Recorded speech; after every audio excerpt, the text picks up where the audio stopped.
Hello guys, welcome to science cafe. My नाम है योगेश शर्मा। आज हम यहाँ पर अधिगम के सिद्धांतों में ही एक नए सिद्धांत के बारे में चर्चा करने वाले हैं और वो गुथरी का सिद्धांत है, जिसको आप उद्दीपक अनुक्रिया का समीपता का सिद्धांत भी आप जिसको कहते हो। तो चलिए आज की थ्योरी स्टार्ट करते हैं। यदि चैनल को सब्सक्राइब नहीं किया है तो चैनल को सब्सक्राइब करें, साथ ही साथ में अपने दोस्तों को भी शेयर करें। चलिए फिर आज की ये थ्योरी जो है जिसको आप एक नई थ्योरी के रूप में जानते हैं, उद्दीपक अनुक्रिया का समीपता का सिद्धांत या प्रतिस्थापन का सिद्धांत भी इसको कई बार कह दिया जाता है, जो कि गुथरी का सिद्धांत है। गुथरी का सिद्धांत या इसको आप प्रतिस्थापन का सिद्धांत या आपको यहां पर उद्दीपक अनुक्रिया का समीपता का सिद्धांत, समीपता का सिद्धांत सभी इसी के नाम है। ठीक है, ये जो सिद्धांत है गुथरी का सिद्धांत है, प्रतिस्थापन सिद्धांत जिसको कहते हैं, या उद्दीपक अनुक्रिया का समीपता का सिद्धांत इसको हम यहां पर कहते हैं। ये जो सिद्धांत है, प्रवर्तक यदि पूछे जाएंगे आपसे तो मैंने ऊपर ही ऊपर लिखा हुआ है, प्रवर्तक है गुथरी। ठीक है, इन्होंने 1950 में ये जो अपनी थ्योरी है दी थी। इनकी जो एक्सपेरिमेंट है, प्रयोग में विशेष जो एनिमल है उसकी बात नहीं करूंगा, लेकिन उससे रिलेटेड कुछ एक प्रयोग है इनका, उसके बारे में यहां पर बात करेंगे। खरगोश पर इन्होंने एक एक्सपेरिमेंट किया है जिसके बारे में हम अभी चर्चा करेंगे। मेनली इन्होंने जो एक्सपेरिमेंट है वो मनुष्यों पर किए, किस पर? मनुष्यों पर अप्लाई भी किया है यहाँ पर। ठीक है, बात करते हैं इनके इस सिद्धांत की। तो सबसे पहले तो ये जानेंगे कि गुथरी जो है ये एक प्रकार के व्यवहारवादी विचारक हैं। कैसे? व्यवहारवादी विचारक हैं, व्यवहारवादी विचारक, बिहेवियर थ्योरिस्ट हैं। कौन? गुथरी। इनका जो एक्सपेरिमेंट है उस एक्सपेरिमेंट के बारे में जानते हैं कि भाई इनका एक्सपेरिमेंट क्या है। ठीक है, कहां के निवासी है? तो ये अमेरिका के निवासी है। ठीक है, अमेरिकन साइकोलॉजिस्ट है। इनका जो एक्सपेरिमेंट है वो खरगोश पर है। क्या होता है कि परिवार के कुछ लोग हैं जो कि एक साथ खाना खा रहे होते हैं। ठीक है, समझिए आप इस चीज को। एक साथ एक ही टेबल पर जो है सभी लोग खाना खा रहे हैं। उन्हीं में एक लड़का है पीटर नाम का। क्या? पीटर। मेनली पूछा नहीं जाता है इनका ये जो सिद्धांत है, इतना ज्यादा इंपॉर्टेंट नहीं है, लेकिन फिर भी आप देख लीजिए। पीटर है, ये पीटर अपने जो फैमिली मेंबर्स है उनके साथ खाना खा रहे हैं। यहीं पर जैसे कि ये कोई टेबल है, यहाँ पर ये लोग सभी खाना खा रहे हैं और इनके जो माता पिता जो हैं उनमें से कोई भी एक आकर एक बॉक्स में यहाँ पर एक खरगोश रखा होता है। कौन? खरगोश रखा होता है। और इस खरगोश को जो है वो ओपन कर देते हैं इस डिब्बे में से, और पीटर जो है खाना खाते खाते इस खरगोश की तरफ देखता है। ठीक है, नॉर्मल सा एक्सपेरिमेंट है, कोई ज्यादा अच्छा नहीं है। खरगोश की तरफ देखता है। ये जो प्रोसेस है एक ही दिन में कंप्लीट हो सकती थी, लेकिन अगले दिन फिर यही किया जाता है, रोज यही किया जाता है। तो पीटर जो है, पीटर को खरगोश जो है बिल्कुल पसंद नहीं है, अर्थात पीटर को खरगोश अच्छा नहीं लगता है। लेकिन रोजाना इस खरगोश को जो है पीटर के जो है थोड़ा दूरी पर, जैसे ही पीटर खाना खाने बैठता है तो इसको थोड़ी सी दूरी पर रख देता है।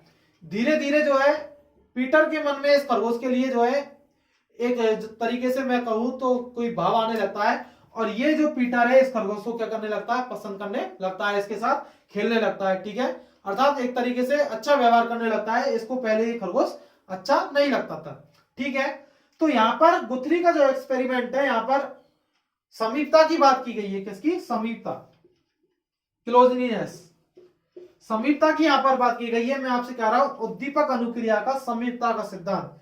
यहां पर कंडीशनिंग को ज्यादा जो है इंपॉर्टेंस नहीं दी गई है।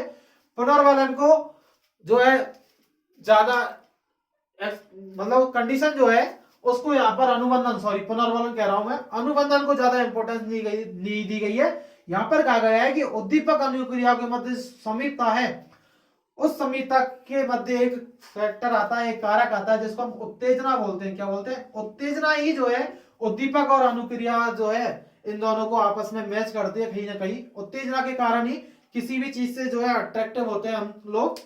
तो यहाँ पर पीटर जो है इस खरगोश को बहुत ज्यादा लाइक करने लगता है। वो ये इनका बस एक्सपेरिमेंट है, ज्यादा इंपॉर्टेंट नहीं है, बस आपको याद रखना है, कहीं कभी हो सकता है पूछ लिया जाए कहीं पर, तो इस वजह से आपको याद रखना है।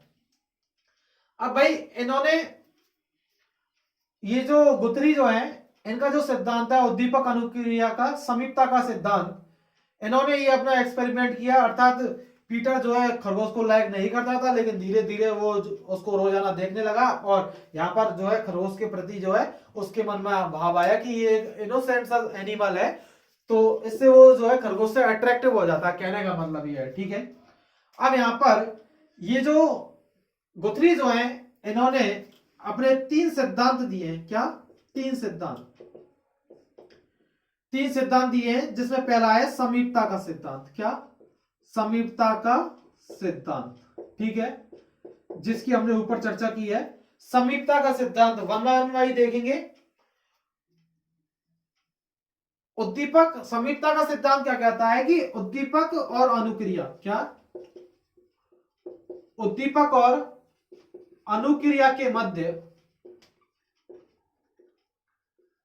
उद्दीपक और अनुक्रिया के मध्य समीपता के कारण अनुबंधन होता है।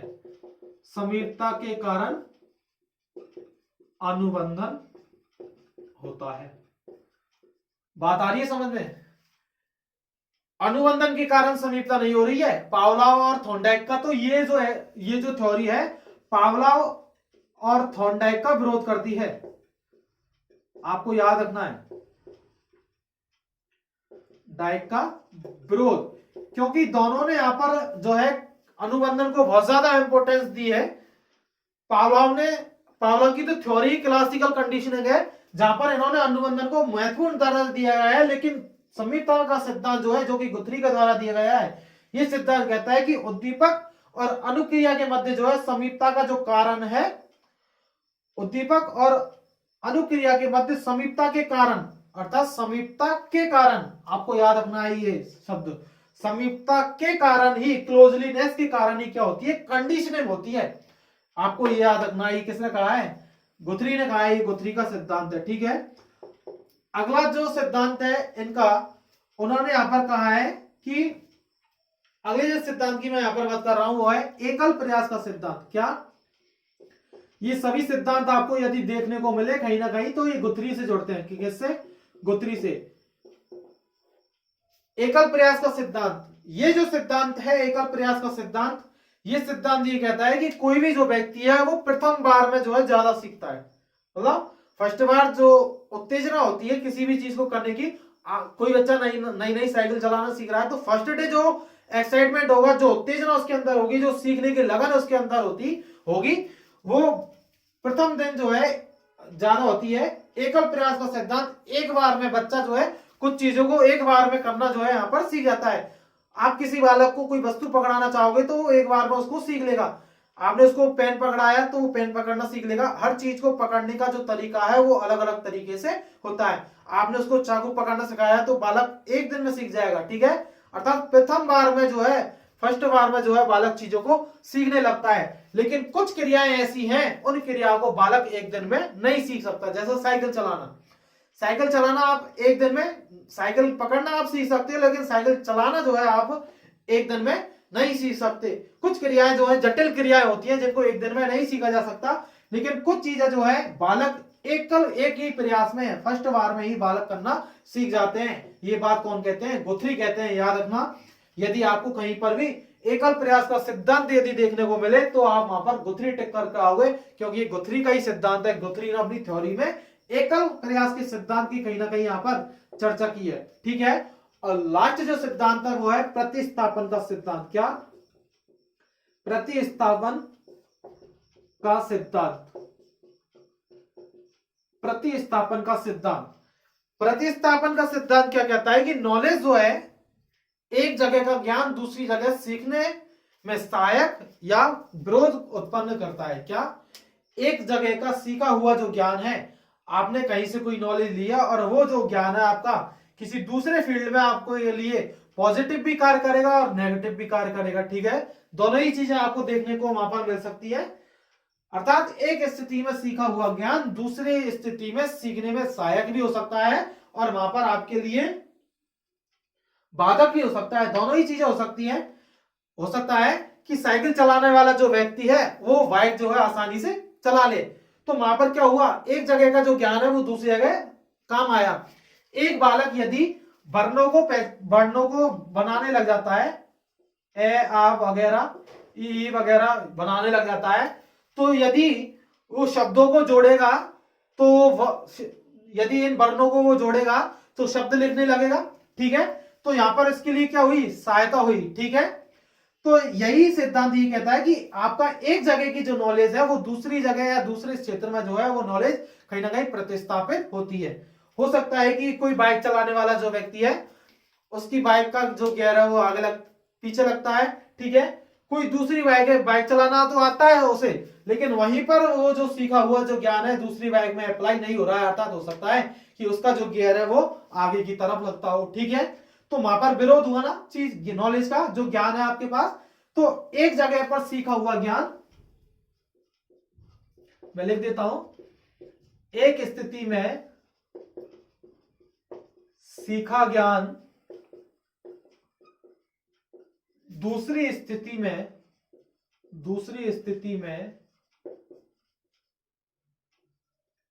सहायक या बाधक हो सकता है, ठीक है, बाधक हो सकता है। ये कौन कहते हैं, गुथरी कहते हैं। अर्थात प्रतिस्थापन की बात की गई है। प्रतिस्थापन किसका होगा, नॉलेज का। अर्थात नॉलेज जो है वो एक स्थान पर सीखी हुई जो नॉलेज है, जो ज्ञान है, वो दूसरे स्थान पर आपको पॉजिटिव रूप से भी सहायक होगा या फिर नेगेटिव रूप से होगा, ठीक है। यदि चीजें मिल रही हैं तो पॉजिटिव होगा, अर्थात चीजें एक जैसी हैं तो जो है पॉजिटिव की तरह कार्य करेगा। यदि चीजें थोड़ी भी अलग है तो वहां पर नेगेटिव जो है हो सकता है कि आपको कुछ प्रॉब्लम्स आए उस कार्य को करने में, ठीक है।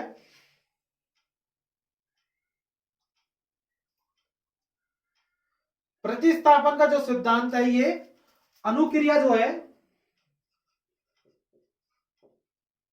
अनुक्रिया को उत्तेजक की तरफ प्रतिस्थापित करती है, ठीक है। ये आपको याद रखना है।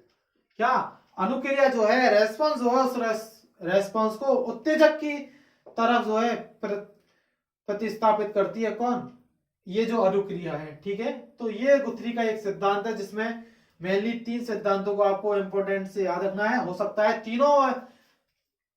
तीनों जो है क्वेश्चन में दिए हुए हो, एक जो अलग दिया हुआ हो, और हो सकता है कि कौन सा जो सिद्धांत है जो कि गुथरी के सिद्धांत से संबंधित नहीं है। तो वहां पर तीनों जो है आपको याद होना आवश्यक है। संहिता का सिद्धांत, एकल प्रयास का सिद्धांत और प्रतिस्थापन का सिद्धांत। विरोध किसका करते हैं, पावलोव और थॉर्नडाइक का जो है ये विरोध करते हैं, क्योंकि समीपता के सिद्धांत में एक बात कही गई है कि उद्दीपक और अनुक्रिया के मध्य समीपता के कारण अनुबंधन होता है। समीपता के कारण अनुबंधन होता है, समीपता की वजह से अनुबंधन नहीं होता है, ठीक है।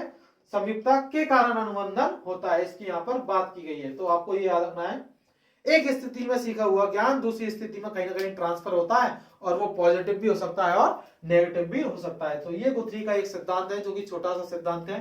कई बार क्वेश्चन आ जाते हैं बड़े बड़े सिद्धांतों में सुनाकर, यहाँ से क्वेश्चन पूछ लिए जाते हैं, इसलिए आपको इंपॉर्टेंस है, हर एक थ्योरी अपनी इंपॉर्टेंस रखती है, तभी आज हम इनको पढ़ रहे हैं, ठीक है। तो यहाँ पर ये सिद्धांत जो है यहाँ पर क्लोज होता है, खत्म होता है।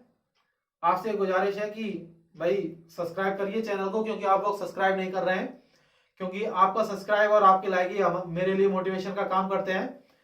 तो चैनल को ज्यादा से ज्यादा सब्सक्राइब करें, अपने दोस्तों को शेयर करें। मिलते हैं फिर अगली नेक्स्ट वीडियो में एक नई थ्योरी के साथ। तब तक के लिए आप अपना ख्याल रखिए, खुश रहिए। Thank you, bye.